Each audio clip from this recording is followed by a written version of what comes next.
बिस्मिल्लाहिर्रहमानिर्रहीम। उर्दू कहानियाँ और मालूमात में खुश आमदीद। ईरान का बादशाह अपने मुहाफ़िज़ फ़ौजी दस्ते के हमरा जंगल में शिकार खेलने गया।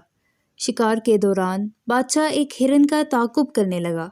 हिरन नहायत तेज़ रफ्तार था और दौड़ने में बादशाह का घोड़ा उसका मुकाबला ना कर सकता था। फिर भी बादशाह ने हिरन का पीछा ना छोड़ा।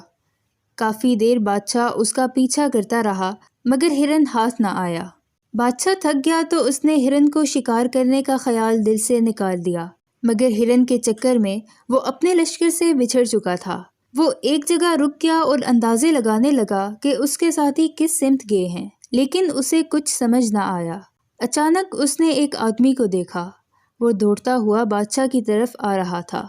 बादशाह समझा कोई दुश्मन है जो उसे तन्हा पाकर हमला करने की नीयत से दौड़ा चला आ रहा है। बादशाह ने जल्दी से तीर कमान में जोड़ लिया। जानता था कि घरों में आमतौर पर ऐसे फूल होते हैं जिन पर कांटे होते हैं, लेकिन जंगल में ज़्यादातर खारदार फूल हैं। इसलिए एहतियात का तकाजा यही था कि वो दुश्मन को करीब आने से पहले ही शिकार कर लेता। लेकिन आने वाला एक चरवाहा था। उसने दूर से देख लिया कि एक अजनबी ने उस पर तीर बरसाने के लिए निशाना बांध रखा है, तो वो घबरा गया। उसने कहा, मुझे तीर ना मारो, मैं दुश्मन नहीं दोस्त हूँ। फिर करीब आकर उसने बादशाह को पहचान लिया और कहने लगा, आलीजा, मैं तो आपका गुलाम हूँ, आपके घोड़ों की देखभाल करता हूँ। बादशाह उसे दुश्मन समझकर खौफज़दा था, मगर जब उसने चरवाहे की बात सुनी तो उसका खौफ जाता रहा। उसने हंसते हुए चरवाहे से कहा, तेरी किस्मत अच्छी थी तो बच गया। अगर गैबी फरिश्ते ने तेरी मदद ना की होती तो अब तक मेरे तीर से हलाक हो चुका होता, क्योंकि मैं तीर छोड़ने वाला था। बादशाह की बात सुनकर चरवाहा भी हंस पड़ा। फिर अदब से कहने लगा, हुजूर, मेरी एक नसीहत सुन लें तो आपकी मेहरबानी होगी। बादशाह ने हैरान होते हुए कहा, बोलो, क्या कहना चाहते हो? चरवाहा कहने लगा, मैं सिर्फ इतना कहना चाहता हूँ जनाब कि जो बादशाह दोस्त और दुश्मन की तमीज़ नहीं ला सकता, भला वो भी कोई बादशाह है? बादशाह ने कहा, अपनी बात की वजाहत करो। चरवाहे ने कहा, आलीजा, हकीकत में बड़ा वही है जो अपने हर छोटे को पहचानता और उसकी हर ज़रूरत का ख्याल रखता हो।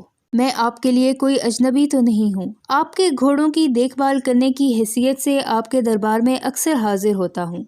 आप भी अक्सर औकात मुझसे घोड़ों और चरागाहों के बारे में सवाल जवाब करते रहते हैं। उसके बावजूद आप मुझे अपना दुश्मन समझकर मुझ पर तीर चलाने का इरादा कर रहे थे और मुझे पहचानने की कोशिश तक नहीं की, हालांकि मैं अपने मालिक और अपने काम से कभी गाफिल नहीं रहता।